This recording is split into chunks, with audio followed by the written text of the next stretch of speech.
Apa? Apa ke gaya tuh, Pak? Tadi jatuh tumben tuh ngisang pulpen, biasanya ngisang pakai narik tuh kayak apa?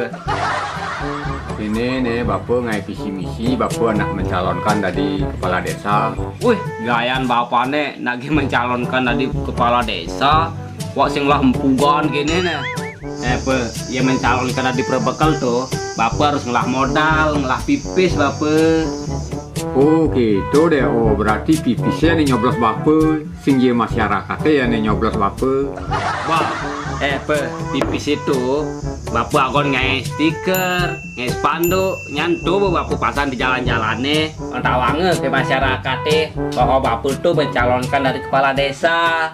Oh gitu deh oh. Oh, ini modalnya liuin Pak, bisa kayak baju, topi, singlet, bisa kayak cawat, bisa gain ada apa?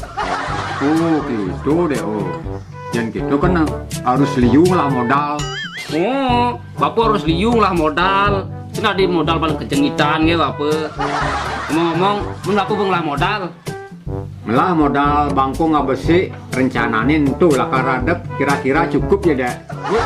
Biar 5 Bapak ngadep bangkung, kalau sing cukup masih akan modal doh Pak. Dong gak ayah gati lagi ngadep bangkung, senawang bangkung ban ngadas tuh.